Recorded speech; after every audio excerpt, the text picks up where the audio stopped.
Pop star Aaron Carter has at the age of 34. Yeah, the troubled performer grew up in the limelight, but he was in and out of rehab several times. You know, there's a short life in Why do you think that is? What the creative side is? Well, because losing out money, you got to take.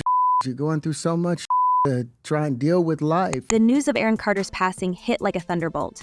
Unexpected, tragic, and riddled with questions that no one seemed prepared to answer. A star who had grown up in the public eye, Aaron had always been a figure of fascination and admittedly controversy. But this, found lifeless in the most mundane and vulnerable of places, his bathroom, at just 34 years old, it wasn't just a shock. It felt like a puzzle missing half its pieces from the start. The coroner called it an accident, attributing it to a combination of substances and an unfortunate loss of consciousness.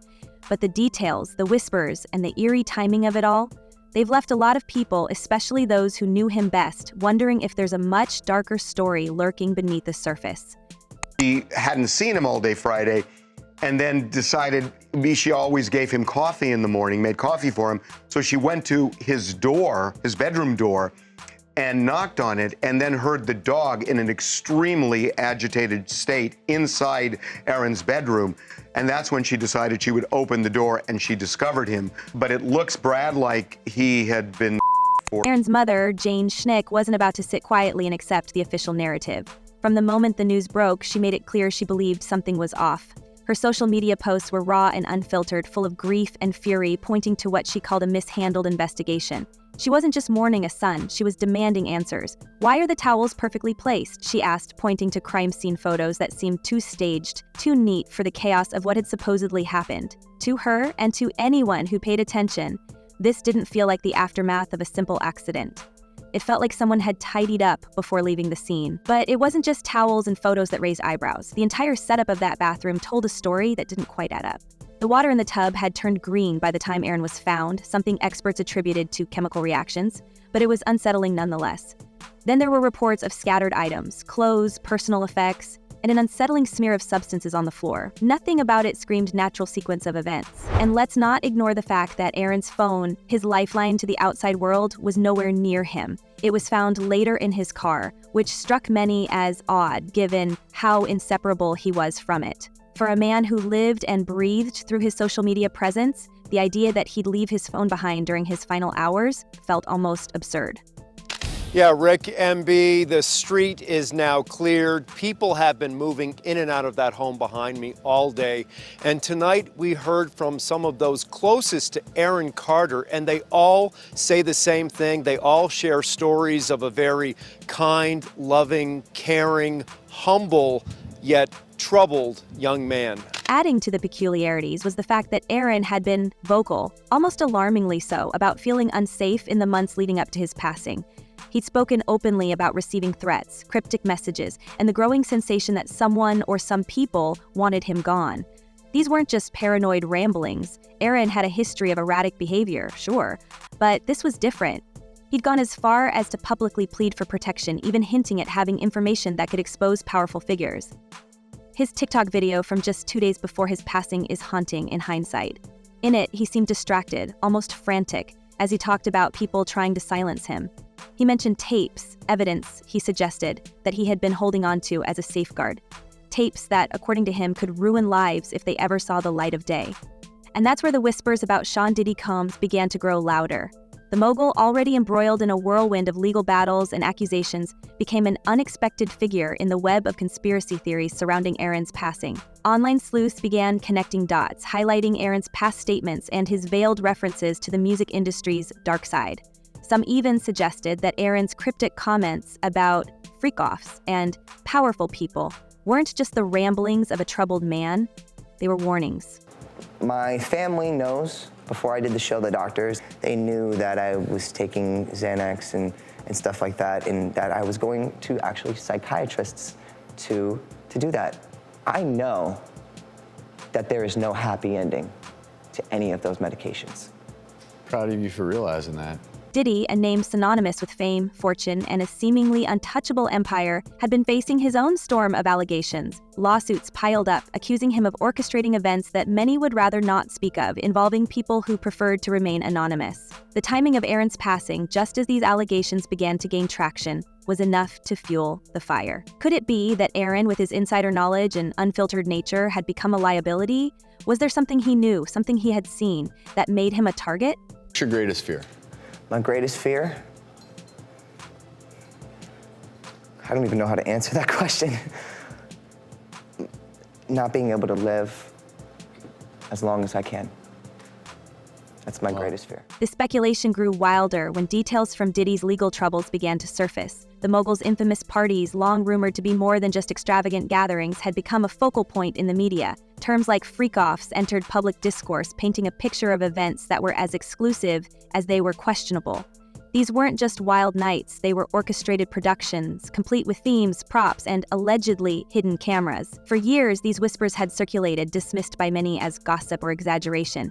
But now, with lawsuits piling up and former associates speaking out, the whispers were becoming harder to ignore. Aaron had hinted at attending some of these events in his younger years, back when he was navigating the treacherous waters of fame as a teenage heartthrob.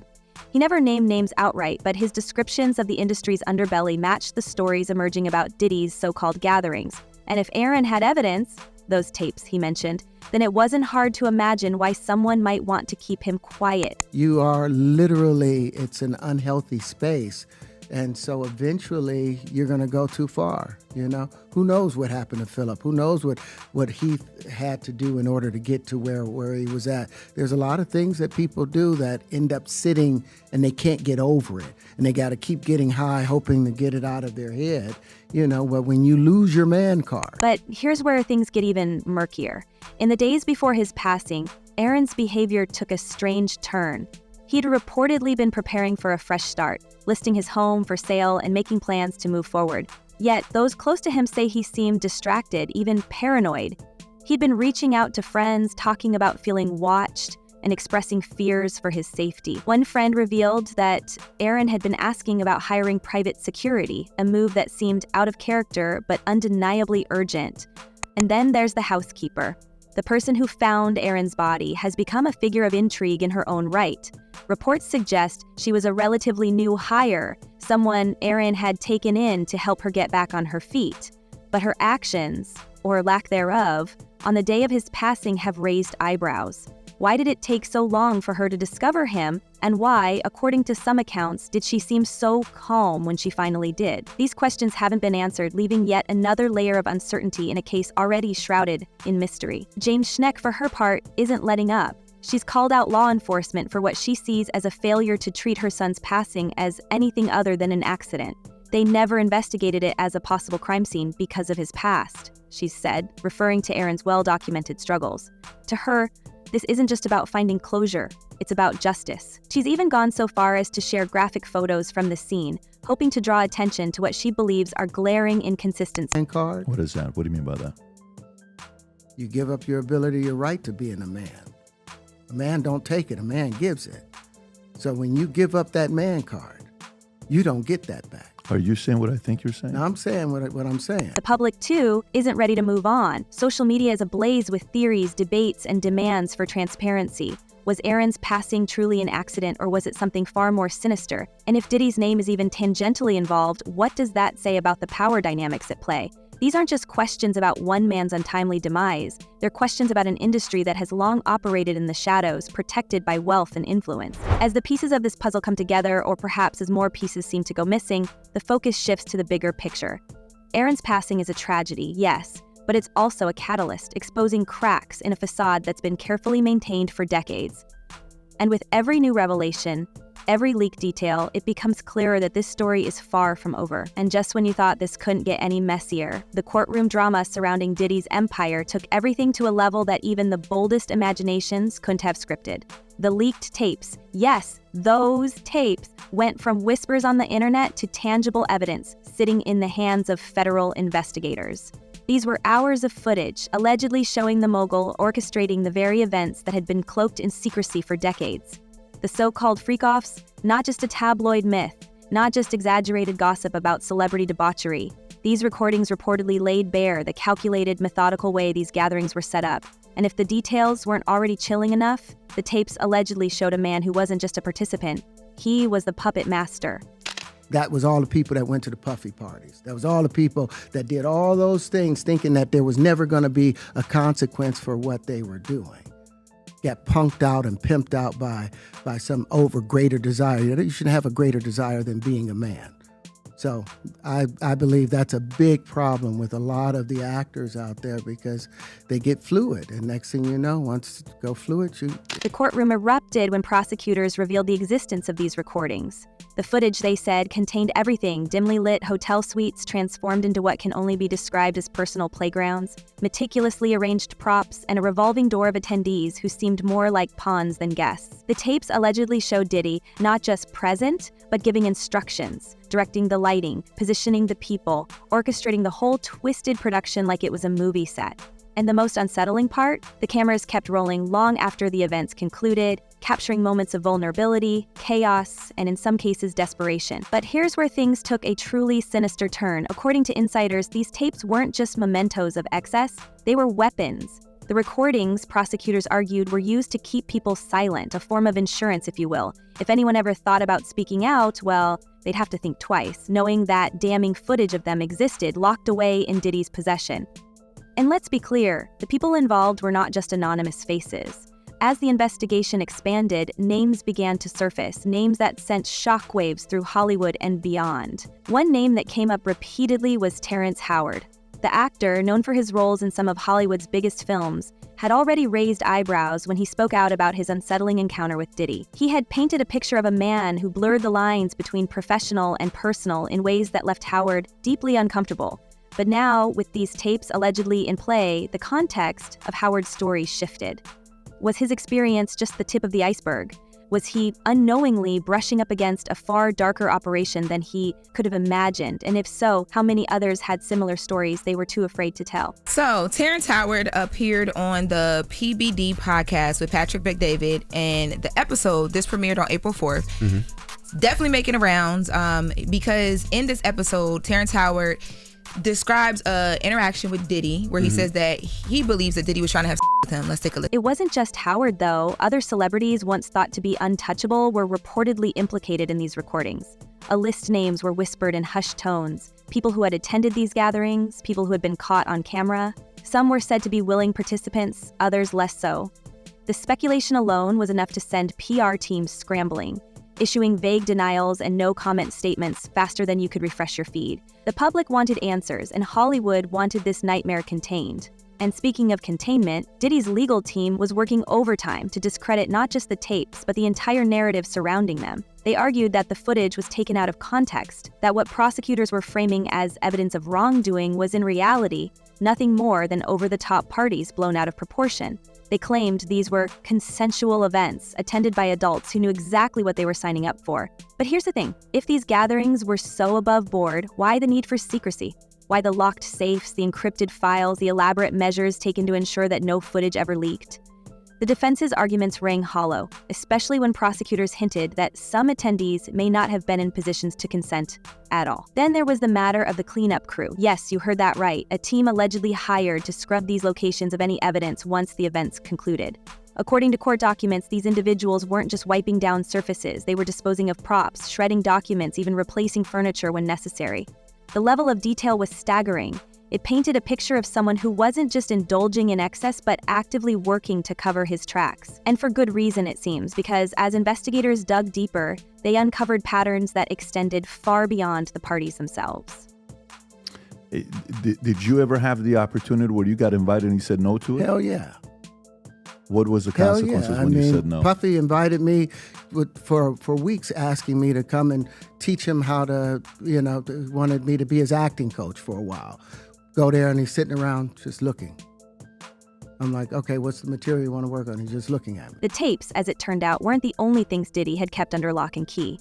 Financial records, meticulously hidden away, began to surface, revealing massive payouts to individuals who had attended these events. Some were framed as consulting fees, others as settlements. The amounts were eye-watering, and the recipients, a mix of former employees, industry hopefuls, and even a few people who had once been considered close friends. The implication was clear. Diddy had been buying silence for years, if not decades, and those who accepted the payouts found themselves tied to him in ways they couldn't easily escape.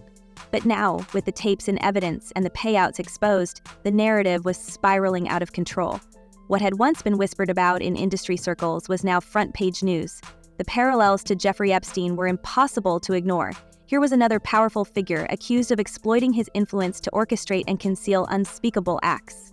The comparisons weren't just about the alleged crimes. They were about the networks of enablers, the systems that allowed men like this to operate unchecked for so long.